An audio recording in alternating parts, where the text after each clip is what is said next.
Welcome back to This Was Supposed to Be Easy, your go-to podcast for connection, joy, and a good dose of laughter.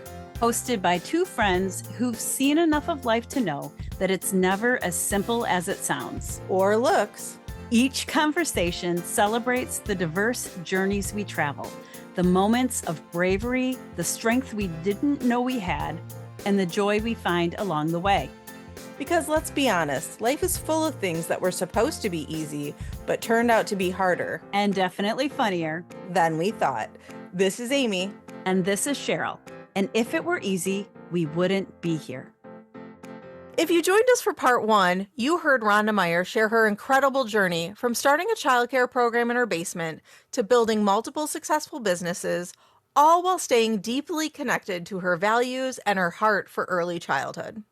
We talked about taking risks, surrounding yourself with people who help you grow, leading with both compassion and accountability, and creating environments where children and adults alike feel seen and valued. But as Cheryl and I wrapped up the first conversation, we realized there was one question we couldn't leave unasked. Leaders spend so much time in their lives investing in everyone else. Who invests in them? In this second half of our conversation, Rhonda shared how she stays grounded, the people who keep her accountable, why choosing yourself isn't selfish, and why she believes our greatest responsibility is to unwrap the gifts we've been given and offer them to the world. We hope you enjoy the rest of this conversation. I know Rhonda as a leader has so much to give, and you do give. And I sort of want to ask a two-parter, which is really, where do you go when you need invested in?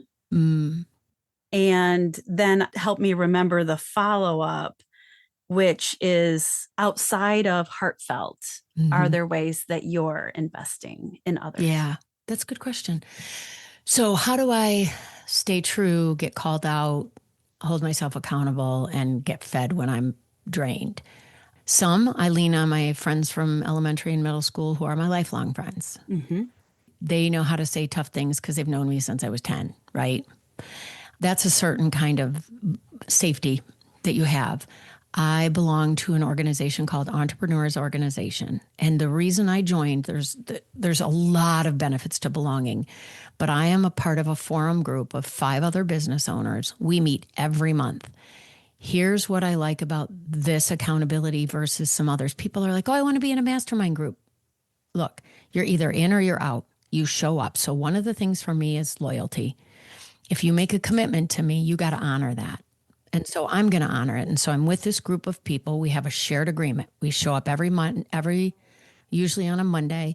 It takes us about 4 to 5 hours. It's in person. We have to show up having reflected on the 5% most important, not everything that's happened in the last month, 5% most important in your business, in your family, and in your personal. And what I love about this business group is it acknowledges as an entrepreneur, there are sacrifices that my family makes because I am not always available to them, right? And so I show up every month doing the hard work because you can belong to a group to get fed, but you have to be willing.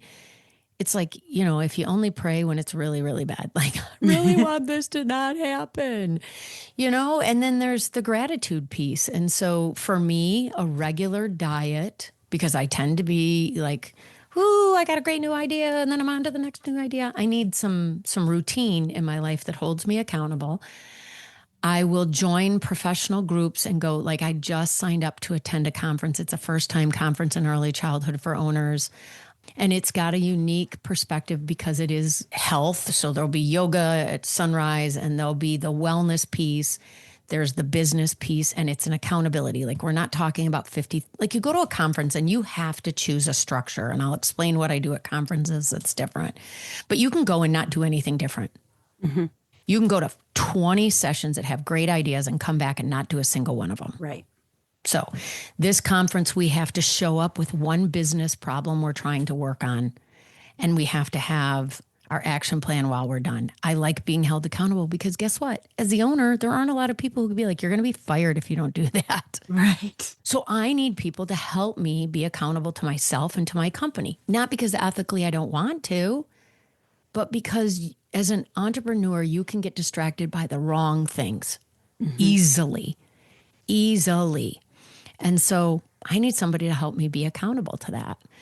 And then I have mentors, right? If it's a curriculum type problem, then I have my high scope mentors. If it's a leadership problem, if it's Rhonda, don't say the wrong thing in the wrong room problem, I have, right? Like bees and honey, Rhonda, bees and honey, you know? And so I think I've created that by understanding. I mean, Cheryl, you're a person I would go to say, help me navigate this. What am I not seeing? I think it's important that we have a circle of people who don't think like us. Because like-minded people aren't likely to challenge you a lot, right? People who see Amy, my business partner, is the yin to my yang. I'm like, yes, let's go. I'm a quick start of like a 9. Her quick start is a 2 in the Colby. So luckily we don't run with every flavor of the week.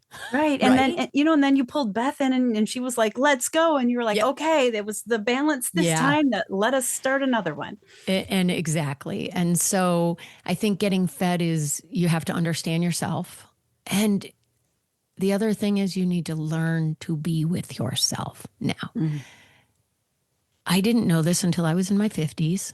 I wish I could go back and give Rhonda of her 30s even permission that it was okay to just be with myself. Last week, I did my podcast episode was about, in our company, we talk about being seen. What does it mean to create an environment that teachers, children, staff feel seen, heard, and valued? And so we talk about it all the time as leaders. And then what happens if you're the leader at the top? There's not really somebody looking to go, hey, did Rhonda feel seen, heard, and valued this week? Right? Because they're making sure they do that for those they're supporting. Yes. And so sometimes you, when you're a leader, I'm sure as a faculty department chair, you feel this sometimes too. It's like our job is to pour in and you're like, who poured into me? And I made the decision before I went on vacation a couple weeks ago. I said, what would it mean if I saw myself? Like, what would it mean if the only person who needed to see me for the next week was me? What would that feel like? And I'm going to say there were 5 things I did, but I'm going to tell you have to listen to the episode to know what they were. Okay. But I left as the sun was setting on my last day of vacation, and I maximized it. Like I stayed until the sun went down. And then I headed to my annual company leadership retreat with my team. I left feeling like I filled my own bucket, and that was pretty freaking powerful. It really was. So tell us the name of your podcast and which episode I need to listen to. Oh, let's see. Well, the name of my podcast is The Heartfelt Way. And that is, it's a play on words, right? That I will always lead with my heart, and no one can convince me it's wrong for me. Some people say, you can't love that way. I've had, there have been times I've taken employees into my home to live. I don't recommend it. It's not a thing that people do, but that's how I was guided, right? There have been risks I've taken on employees that when they moved on, they didn't say, thank you so much, you changed my life. They just said, I'm moving on. And that was okay. And so there have been times when people are like, you love too hard. And for a period of time, for about 6 months, I told myself I wasn't going to lead like that anymore. I'm just not going to lead that way because that hurts. And then I went to my team after about 6 months. I said, guess what? Here's the thing. I am me. This is the way God built me. I am happiest when I can love deeply. And so I will, even though I know it will hurt, when it hurts, I'm going to continue to love deeply. And so the Heartfelt Way is an embodiment of me, but it's also the way we do things at Heartfelt Impressions. And the episode is called 3 Vacation Hacks that, oh no, wait, that's the 3 vacation hacks that parents will remember. 5 ways to choose yourself is what it's called. And it just dropped last week. So I drop an episode every Wednesday. This was a Rhonda goal.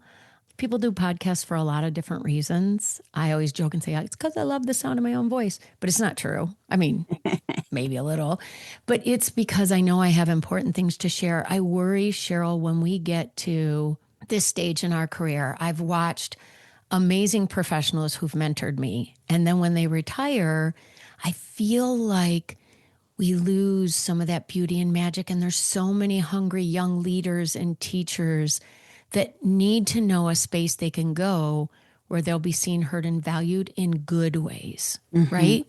Because Mm-hmm. there's always not great leaders. There's always not great organizations. That's true in any industry. And so I have this deep passion for creating space, which is the next business that I'm launching.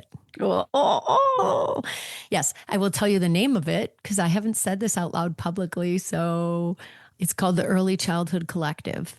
And that's exactly what it is. It's about bringing in tenured leaders and giving them a platform to share their expertise and their mastery, because I'm a connector, right? Like, I love people. I love connecting with people. I love finding out what's special about them. But not everybody, like, if you go to Gallup, you brought up Gallup, like Gallup is strength-based approach, right? Like, what were you born and you have developed that you're good at? And so, but not everybody reaches out to everyone they've ever met in the grocery store and is like, would you like to be my friend? Like Rhonda. And so I will make the connections. So if there's a program struggling with this thing and I know this person, and the impact is our field is more powerful, and we don't need to look to people from the outside to fix it for us. I'm going to place this right here and for the first time out loud say that I am also thinking about, I'm in my mid 50s. Yeah. What do I want? I don't want this to sound selfish, but what do I want people to thank me for? Wait a second, pause. It's not selfish for you to want something with your whole heart that you're good at. That is something women do. Men don't do that. You're right. You are right. We have to claim the gifts that we've been given. And think about, so I have a friend, so you don't have to be a faith-based person to believe this, but I have a friend I pray with every Thursday morning. And she said something to me. She said, she's a business owner too. And so we pray about our businesses too. And she said, sometimes when I get scared about doing something, she said, I think about that day when I pass and I move on. And she believes in heaven. And she says, and I get to heaven and there's all these wrapped boxes, big, little, tiny, small. And I'm like, what are those? And she envisions God saying to her, those are all the gifts I had for you that you never unwrapped. Think about that for a second. Like, it doesn't have to be faith-based. What if all of the things you're holding back on, what if all of the things that I was afraid to step out in faith because it looked arrogant, it looked, whatever the rest of the world was telling me, but my heart told me I was supposed to? Who's getting cheated? Probably everybody who could benefit from that. So tell me. Now you really have to tell me. Come on. So I'm thinking about right now I'm thinking about these next 10 years. And what have I learned? What has ignited that fire within me? And what I'm really circling around right now is a framework for flourishing as the early childhood professional. Which most of the time means woman, right? And there are pieces that will come into play that have come from the work I've done around knowing your strengths and living in your strengths more. There are pieces that will come around the work on being joyful, which is different than those sparks of happiness. And, what are those components of flourishing that our professionals need, like you said, so that they can pour into the children and the families. And so I'm saying it out loud to you, as, board of directors member and connector, I guess. What a privilege. So much of what you speaks to me, and, the feelings, the words, the passions cross. So often. I love that. I get this visual. So as somebody who, gets distracted easily, I am not just self-proclaimed. I am an adult with extreme ADHD. Amy and I too. And I say that because I'm proud, although it is my kryptonite, it is also my superpower. Your fuel. Yeah, it is. And so I love plants. turns out, though, they need some routine and regular diet, like water and fertilizing. And I think about that visual, right? So I think about dahlias are the things I'm trying on, not the big ones this year, little ones. But it turns out if you don't cut the flowers, the ones that bloom while they're blooming, if you don't cut them, then the ones that are coming up after them, they actually die. They don't bloom. They don't open, which of course, you know how I found this out because I forgot to cut the flowers. When we're done, I'm going outside and cutting mine as soon as we're finished. Yeah. And then but when you remember to cut them, and I mean, I feel like I'm butchering this plant, right? Boom, boom, boom. I come back next week and there's twice as many. And I think about that visual, right? And so I think about that young teacher who comes in and says, I love kids. And then as they're blooming, nothing happens. No one attends to them. No one trims them back while they need to. No one waters or is like, hey, triple 20 works really well. Not this fertilizer, right? This fertilizer, if you use too much, how did we learn that? You and I used too much fertilizer and we're like, well, crap, that killed the whole thing. We tried, we failed, we tried again. Right? And so we can say there's certain trial and error that kids need, that teachers need, like they need guardrails to try those things. But when you can come in and say, just a suggestion, when I use triple 20, I got double the blooms. Don't forget to cut them when they bloom. Well, maybe they cut them too soon. And right. And so there's that trial and error. But when you talk about flourishing, that's what I think about. I think about trial and error because the way one plant flourishes and another is very different. The way one individual teacher flourishes might be they have to say, I've got this. And then they have to fall on their face a couple times and be like, I can't do this before they're ready to hear, right?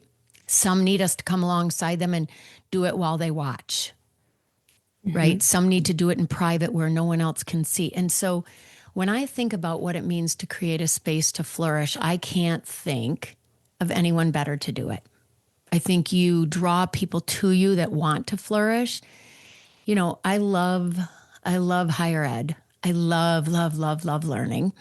I had the privilege of coming to your conference last year for the Cozy and Flourish. And I didn't know what to expect. I just knew, I didn't even know the agenda. I just knew I liked being around you. And I figured if I liked being around you, I was going to enjoy the other people that were around you too. And I was not disappointed.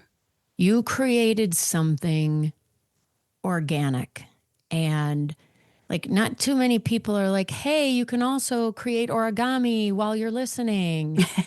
And you created a pace and an agenda that made everyone there feel cozy and like they could flourish. And that's really special. Like the world deserves that. And I would say, keep on keeping on for sure. Thank you.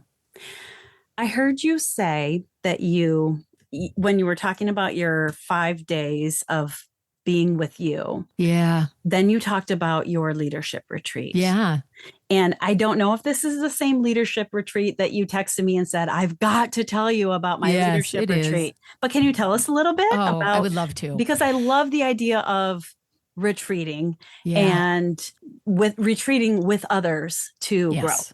First, I'll tell you I'm a jerk. Okay. Because I'm so ambitious that I've had to, again, yum, yum, yum, eat humble pie. I do give my team permission to tell me hard things. It doesn't mean I always like it when they tell me. So I tend to feel like my own never enough, right? My own narrative of me being enough will sometimes make me push to try to squeeze more in than is good for everyone, right? And so I've had to learn that over the years. This is, I think, our 6th year of the leadership retreat, but here's what's been different the last 3 years. We've made some intentional decisions that like would be a whole nother hour to kind of explain it, but I'll say this. We've always had a rule that the building, our early childhood programs must always have one human in charge, one decision maker. Because even if the director steps out, any number of things that anybody who's in early childhood knows can happen, needs somebody who can make decisive, competent decisions, even if it's just 30 minutes. And so we have a certification process we've developed within the company that is a level 1, you can be in charge of the building for up to an hour, level 2, 4 hours, and level 3, 8 hours, or a full day. Yeah. And so the more certifications they get, the higher additional compensation they get when they're in charge of the building. And so this past week, we rent an Airbnb. It had to be big enough for 20. That makes it hard in Michigan to find, but we did. It wasn't amazing. The one we picked last year, not so much, unless you were having a frat party. That didn't go as well. But again, trial and error. We asked different questions the next year. We still had fun, but it was a little musty. This year it was beautiful. The layout was conducive to small groups and large groups. So imagine 20 of our leaders, our marketing team, which is our family enrollment specialist, my marketing specialist, myself, who oversees the marketing team, and then our executive director of program quality, my business partner, CFO, the 3 campus directors, the 4 assistant directors, and then every team lead, which is, think about your strongest teacher in an age group, either just infants or infants and toddlers, preschool, pre-K. They have a supervisor because, look, it is not healthy for one human to oversee 35 employees. Yes. No one in the corporate world does that. It's not in a direct day-to-day supervision. Okay. And so we made a decision to create these positions about 7 years ago. All 20 of those people were 3 hours away from any of our buildings. So if you're a leader and you're getting the itch because you're like, oh my gosh, that gives me hives just thinking about, I challenge you to write down why and start working on that because they left managers in charge of the buildings. And, did they have one day where they had some call-ins and they needed help figuring it out and contacting SubHub to get more? Yeah, they did, of course. But my leaders were fully present. We show up. We always do one day that is a fun day. Yes, that means paying everyone for an entire day of work that we spent at a beach floating. We just hung out, ate, drank, and were merry. And it was lovely. We worked together learning. Some people wanted to learn how to paddleboard. They never had before. Some people were just getting to know. There were 3 leaders who it was their first time in the team lead role and participating. So making sure they felt welcome. But when I did I interviewed all of my leaders, not all, because it was optional, before they left from the retreat to just say, like, what about this was meaningful? Not a single one didn't say time for connection. We need to be connected with each other. And so sometimes we're so busy accomplishing, particularly as ambitious leaders, right? Like, I got to pour into these teachers so they can master small group time. And you forget that part of mastering small group time is the narrative of whether or not they're capable, which they need a safe place to talk about. And so we rolled out what our wins were for the year. So we look at data from the last year. We look our PQA, and this is done by PQA reliable assessors. Our average PQA is 4.2, like total across all infant, toddler, all 37 classrooms out of 5. Yeah. That was, I think we went up from 3.87 last year. Now your spring scores are always higher than your fall scores. Sure. That's just going to make sense. But that data we leaned into. We leaned into a data. We exceeded our revenue goal. That was hard, but it was everybody's effort. We didn't make our revenue goal when Rhonda held on to it and told everybody what they needed. That didn't work out. Didn't work out. The more I let go, the better the company is. And that, humble pie. I feel like that was the whole pie. That was a whole pie moment because, you close the door at the end of the night and it's 8 or 9 o'clock at night. And you're like, oh, look at what else I have to do. There's so much. I'm never going to get there. And then we started working with EOS, which is a very clear system of a way of doing business. But most about it was accountability. And some of it was me learning skills I didn't have. I used to say I'm a great director and a mediocre CEO, and that was true. I had to learn some things. But now they're talking about what they want to do and what their strategic goals for their campus are for the year and what their whole leadership team, not what I wanted them to do, not what I thought was most important. As a leader, when you observe someone doing their student teaching, we first start with, here's all the things you could do better. Well, of course, their student teaching, there should be a crap ton of things they could do better, or they would be a master teacher. That's the whole point. But when we start with, what do you think you're doing really well? And what could you do better? What we see is the true mirror that they see themselves from. And then what Shannon Lockhart taught me when I went through TOT at High Scope was, if I ask a teacher what they most want to work on, it may not be what I pick. But when they have the autonomy, it's just like kids. When it's based on their interests, they're going to be most engaged. And Exactly. so when we come in and we just let people know what they need to be better at, that is not motivating. And I always thought, gosh, like, one, I'm too ambitious, because I'd be like, everything is great, but yeah, no, that's not a good strategy. Well, so many things circle in my life, in my work, in my experiences.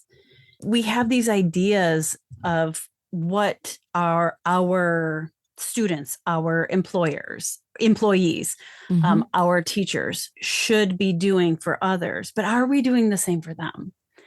And I feel like you just said that, but in a different way, Yeah, for sure. Are we investing in those that we can invest in and should be investing in the ways, whether it's parallel or, uniquely different, but are we doing it in the ways that we're expecting them to do it for others? Well, I think that's a really good baseline question to start with. And the other thing I'd say is all of them. Because see, if we approach it as transactional, I'm only going to invest in the ones who are going to stay.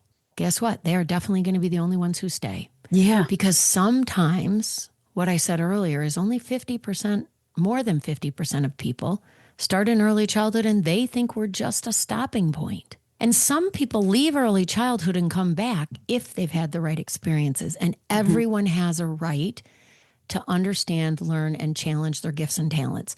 But I believe every human who comes into our pathway, who joins Heartfelt, has a right when they leave to be better than when they came, even if it's only 6 months. Now, that can be a tough pill to swallow on the bottom line, right? Our teachers don't even step into a classroom. No one that's working with the children steps into a classroom in ratio in less than a month. Think about how much money we spend training. Now, they're not in ratio, so they're 2 full weeks. But from 2 weeks to 4 weeks, sometimes they're in ratio, but they're never left alone until they have a one-on-one with their supervisor and say, I feel comfortable and safe being alone. Do I know how I learned that? Guess what I ate? Humble pie. Because we had a leader once talk with the teacher, do you feel comfortable being alone with the kids? And she said, yep, absolutely. She said, okay. The next day she was alone for an hour and she quit. Like, didn't come back. Didn't even, like, left a note. I'm not coming back. I can't believe you left me alone with the kids for an hour. But yesterday we had a conversation. Here's the thing.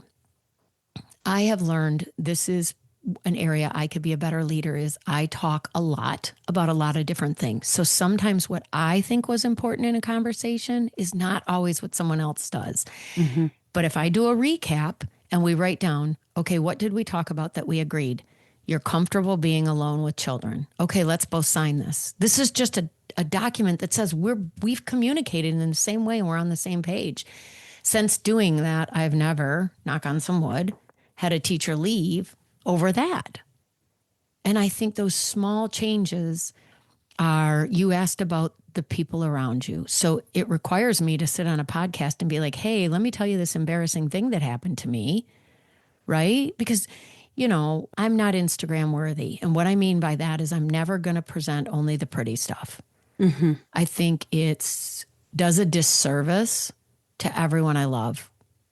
Because what it says is this is easy. It's not. No, it's not. It was supposed to be easy. That's the name of our podcast. Oh, that's right. Yeah. That's right. Thanks for tying that in so nicely, Rhonda. Anytime. I love the marketing. Yeah. This is tough. And if I didn't have people who told me to get back up and do it again, whether it's my husband, sometimes my kids, my friends, colleagues, someone like you, right? We don't get to spend a ton of time together, but we have an anecdotal conversation and you say one thing that makes me think, okay, this really hard thing happened that made me be like, do I really need to keep working so hard? And I'm reminded I do, because I'm not finished. this would be a perfect place to end. However, I just have a couple of burning questions. You talked about eating humble pie. You talked about embarrassing moments. Quick, tell the t-shirt cannon story. Okay. So I do like to do fun things. And, sometimes I like to bring the energy to the room. And so I begged to let me shoot a t-shirt cannon off. It was one of the bucket list things. I was like, Kelsey, it'll make it. Kelsey is from Michigan AYC and she organizes the conference. She is a rock star. She has done amazing things for the conference. And I'm like, I think this would be so fun. And she's like, yeah, me too.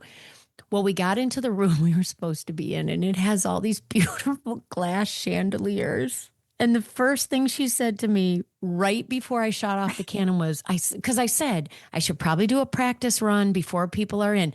Again, 30-year-old Rhonda, that would not have occurred to her to do like a practice run. You show up at the last second and you do this thing And that do you've it. written in your head is going to be amazing. I'm like, maybe we should do it. The band is setting up. They're playing a little music. I'm like, okay. The last thing she says to me as she's recording my inaugural t-shirt cannon shot, just don't hit the chandelier. Guess what I did? I hit the chandelier. And the best part is because I have it on video, it is a video of Kelsey literally dropping to the ground going, Rhonda Meyers. I was like, then I begged her to let me do it anyway after the fact. And I'll testify to the fact that they let you come back the next year, which just happened this past March, and you got to shoot it again. I did, but we did it in the general session where the ceiling was a little bit higher. Yes. Yeah. That was, at least I love that story so much. I loved walking into the room right after that happened and getting to hear the fresh version of that story. But I also just love, sometimes there are things we probably shouldn't put out there into the universe out loud. Yeah. Well, I do know that the next day, Erica was still at the conference and she was walking by the room and they had the lift in the room and they were moving. I hadn't broken anything. They were moving all the chandelier pieces back in place. I felt so bad, but also it'll be a good life story. It is a good life story. So I'm glad we were able to hear it once again on today's podcast. Another thing that I want to say or ask you before we finish is I had committed to asking you talked about your leadership retreat and I see that as a big investment that you make into the people in your company. But I know that you invest outside of Heartfelt Impressions and ECE Subhub. Can you just share a quick little, here are some things that I do to mentor others or to help others? At ECE Subhub or just in general? In general, outside of even. Yeah. In general, I've coached for the last 5 years. I've coached businesses who are in a program called EOA, Entrepreneur Organization Accelerator.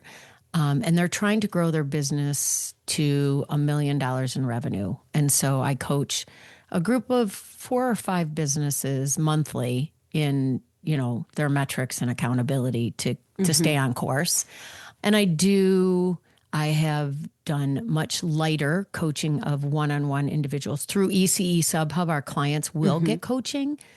For me, it's never about like, I'm trying to build a coaching business because it's not my primary income. So usually when I'm doing it, it's a Subhub client who either has a new leader, which I think we have an ethical obligation to, or they're struggling with something that I can experience share, but that's for the most part, besides colleagues in the circles that hire me to come do their keynotes for their kickoffs for PD Day or work with their leadership team.